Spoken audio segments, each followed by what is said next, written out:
This video is made for adult collectors because itty bitty tiny Optimus Prime. I'm never doing that voice again.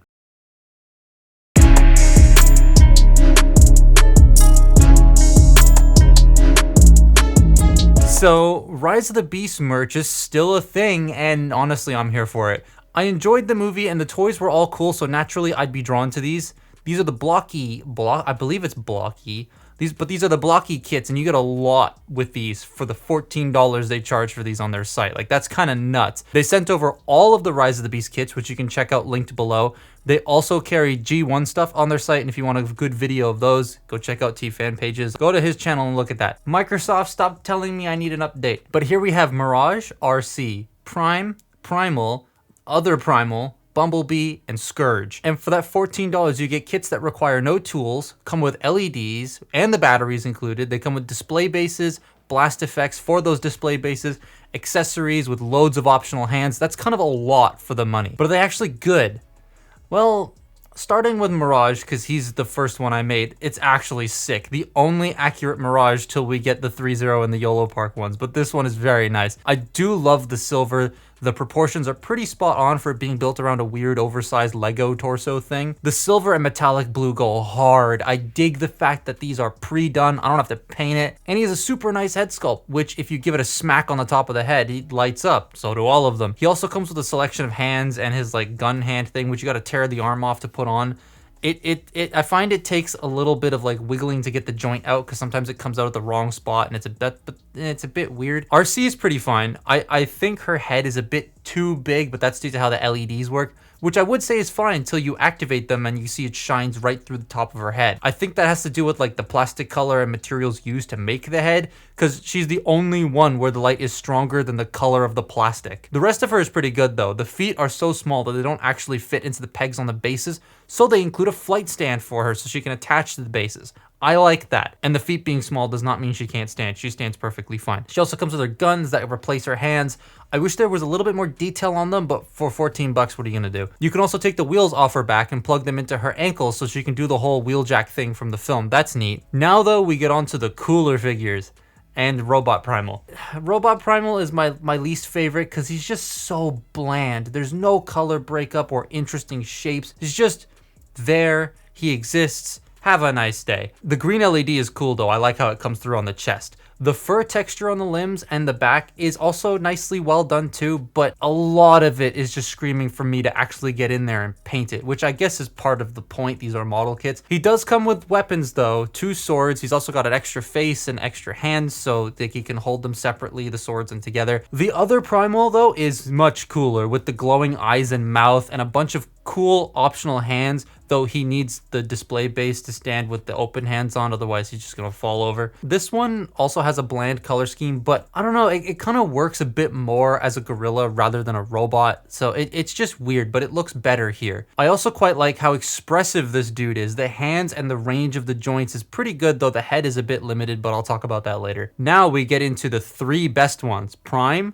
Bumblebee, and Scourge. These 3 feel a lot like their bigger YOLO Park counterparts, just shrunk down, and they do some really cool things I wasn't expecting. Bee and Scourge actually have bits that interact together, but first let's do Prime. Prime is probably the most detailed of all the kits here. Like the Rise of the Beast design really fits this style of kit quite well, and I think the Bumblebee design would too. That would be neat to see. I love how all the colors pop and how all the layering is actually layers of parts for something this small. Like they're all individual. I also love the slightly oversized cannon, but I wish he came with a second one.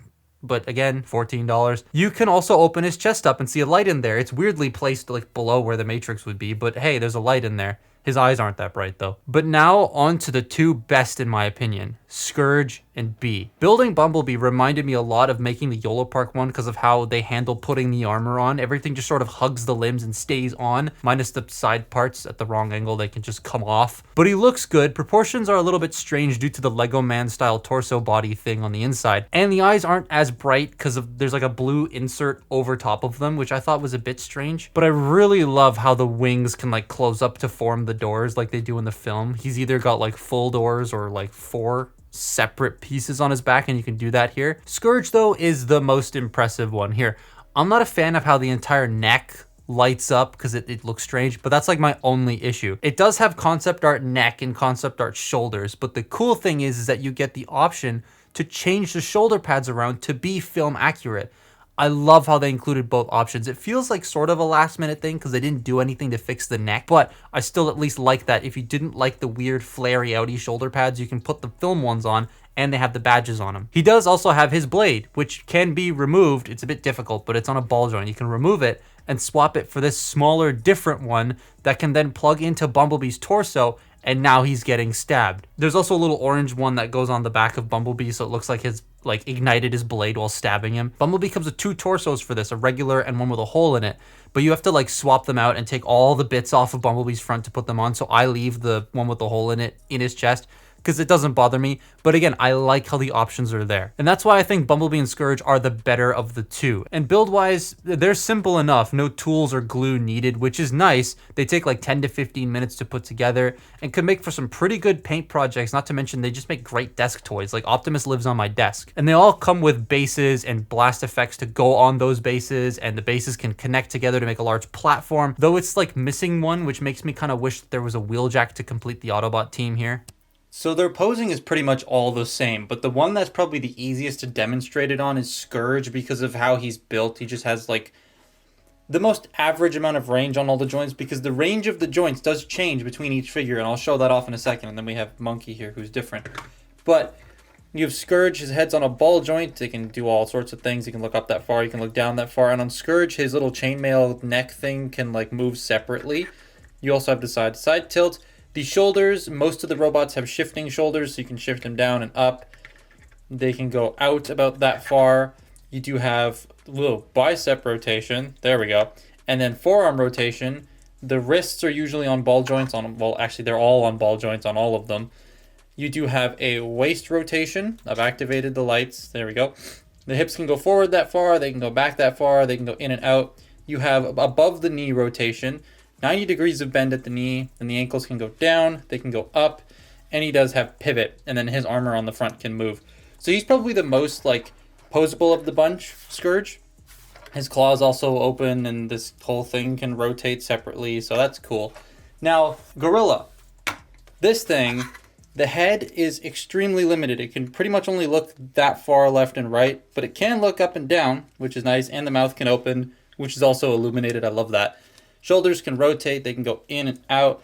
You have bicep rotation, single jointed elbow that bends 90 degrees. All of the wrists are on ball joints. You do also have butterfly joints, which is nice. Rip the torso completely off. Torso can crunch and arc, not that much. No real side to side. You do get a little bit of a waist, but as you saw, if you go too far, it comes apart. And then the hips can go forward and back, in and out. No knees, and then the ankles can move a little bit forward and back, and can't really tilt, but they can rotate.